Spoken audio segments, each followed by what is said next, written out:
Right then, SFL at Fuji. What a circuit. The main straight here is enormous, and that's what she said. I think the slipstream is going to be powerful enough that someone could slipstream past you, and then you can slipstream past them. That's how long the Fuji straight is. The first few laps, I swear, we're going to be like 12 wide into turn 1, so be careful.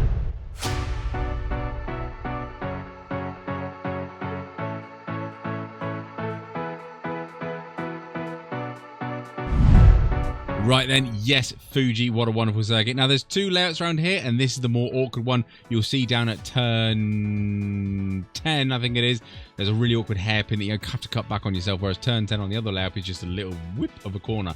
Very nice, the other layout. I do prefer it a lot nicer.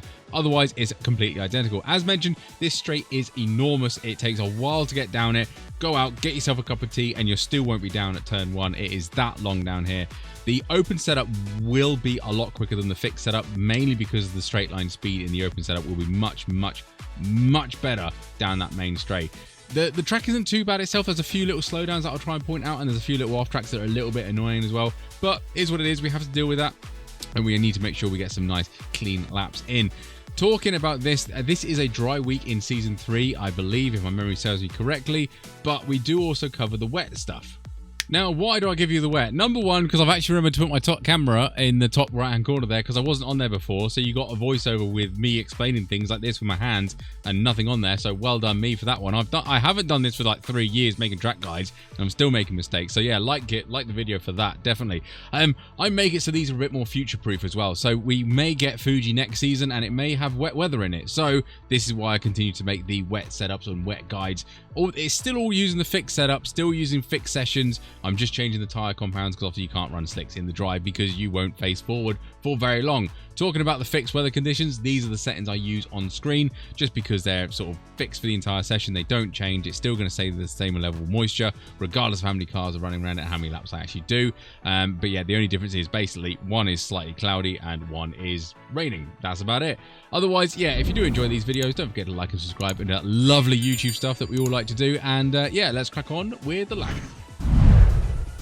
Right then, the Fuji, the massive long straight. You can see on the mini-map how long this is. You will be able to slipstream past someone and then they can really pass you. So make sure your timing's okay, but braking point for turn 1, get it right because it's the start of the curbing here on the left-hand side. Brake in a nice heavy straight line. Do not lock a front tyre and end up into Narnia straight on. First gear for this one, take a little cheeky tickle of the curb on the apex and a nice smooth acceleration on the way through. Be careful of the exit curb on the left-hand side. There is a 1X out there that can really ruin your qualifying lap. So avoid it at all costs and you should be absolutely fine. This very fast turn 3, technically, you want to look for the 50-meter marker there, and just to sort of a lift and graze of brakes, loads of AKX curves. Do not hit the bollard and don't run too far wide because you can bottom out. There is an off track on the apex and exit, so be cautious about that one and learn where they are.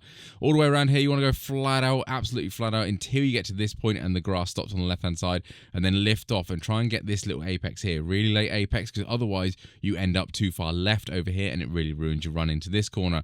Braking marker is just at the start of the curbing on the right-hand side. Brake and gently coast the car, and it's a downhill off-cambered corner, very easy to lock a front brake. Be cautious about the understeer on apex as well. Do not run too far wide again because the car can bottom out on the curb. Try and get a nice smooth acceleration down to the very awkward hairpin. Good overtaking opportunity here. There's a little bit of slipstream, and if you get a good exit out of that last turn, you should have a good dive bomb into this one. Now, this is very snug in here, so we're using the advertising sign there. Just after it, we're braking in a nice straight line on the curbing, all the way down into first gear. Now, turn in with literally no brakes. We need to get as much rotation as we can. Loads of apex curb, little blip of the throttle, short shift into second, and gently around here. You can't go flat out through there because you'll end up pushing wide and go over that yellow sausage curb, so be cautious. Bring the car over to the left-hand side now, and we're looking for the end of the grass just there. And just as we pass it with the sort of rear of our car, we're gently braking. Again, another off-cambered corner, so let the car settle down and grip over the top. Take a late apex, because again, we've got yellow sausage curves there to avoid, so we don't want to run wide on exit. And then at this point, end of the curbing here, we're going to let the car drift out to this corner here and gently graze on the brakes. We're uphill, but we're also turning as well, so we want to be very delicate on the brakes. I do miss the apex a little bit, so a little bit hard on braking to get a better exit, but it's not too bad if you do muck up that corner. As long as you don't damage the car or spin, you should be fine because this is the corner you want to get right. Far left-hand side here, and you want to use that little white mark just there, just before it. Dabble the brakes and let it turn in. It will take 3 years to try and find the apex of the corner, but it is after the yellow sausage curb. Accelerate in a nice straight line and avoid the running wide on exit because, again, there's yellow sausage curbs to hurt you. Straight line is a straight line. Car does what car does. It tries to accelerate as fast as possible, but this is the big overtaking opportunity. Slipstream will be huge. Be cautious. Let's crack on with the wet. Slipstream is slipstream, whether it's in the wet or dry, so people will be able to get past you even in the wet if they're right behind you. So braking at turn 1 is even more important. Get off the racing line and brake a couple of car lengths before what we did in the dry, and do not use the pit exit line there. Do not touch it while braking. It is very slippery. All the way down to first gear, little turn in as well. Do not hit the apex curve because it is slippery. Try and get around that as best you can, and smooth application of throttle. Do not go anywhere near that curve on the left-hand side, because if you're still turning at that point, you will spin out because the less grip on the curbs. Coming down to turn 3 now, the braking is going to be more, so we're up to 5th gear at this point, and we have to brake down to 4th, maybe even 3rd. 100-meter marker, just as you pass it, brake nice and gently. I have to use a racing line because we need to open up the corner, but look at my correction on the steering wheel just as I'm on the rubber line. It is super slippery out there. It's at that speed where we don't have enough downforce to help us out. It's really, really frustrating.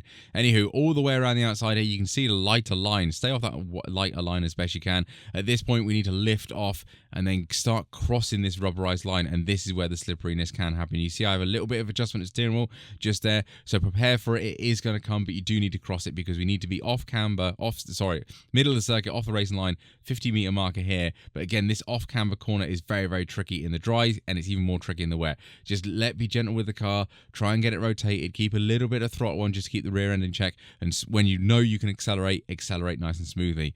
Coming down here, the downforce is helping us getting up again, so these corners are absolutely flat out and fine, and the braking zone for this awkward hairpin. Again, we're in the middle of the circuit, and we're using this sort of service road, if you will. You can see it a bit better as it passes your center monitor, brake in a nice heavy straight line all the way down to the first gear, and we really want to get the rotation on the apex. Little bit of throttle here, and I stay in first gear because I'm going much slower, and I think short shifting into second will lose you that little bit of momentum coming out of the corner. Be careful of the curve there that nips out and tries to get you, and smooth acceleration. Again, same braking point here, we're using the end of the grass, so this one a little bit more brake, and we're going deeper into the corner. We want to try and stay away from the curving because it's all rubberized, and we want to get that rotation into the car. Again, we don't want to run too far wide because there's yellow sausage curbs. We want to avoid all curbs in the wet, but particularly the yellow ones that cause damage. Early on this point, we're going out wide. Now, this was very, very slippery for me because you can see the rubberized line there, but we have to go out here to try and get around this tight corner with a minimal apex speed. I get it better in the dry, and it's just gently, easy does it. I do touch this curb, but I'm mostly in a straight line at this point, so I'm okay, and I did delay my full throttle until I was fully off the curb. Braking zone for the last corner is going to be very important, so you're using the white line again, but you're braking before it this time instead of at it, all the way around the outside, and again get a nice light apex. As we cross the rubberized line there, you can see me adding a little bit of counter steering in, and then again on acceleration coming out of that corner, because coming out of that corner is going to be so key for lap time. This straight is like 30 seconds long, so gaining half a tenth coming out of that corner, you're going to gain it all the way down that next 30 seconds. So that's why that corner is so important for lap time. Otherwise, that's the ding done and dusted. Right then, yes, done and dusted. Thank you very much for watching. Hope you enjoyed this video. Don't forget to like and subscribe and do that lovely YouTube stuff. Otherwise, fingers crossed, I will catch you on the track.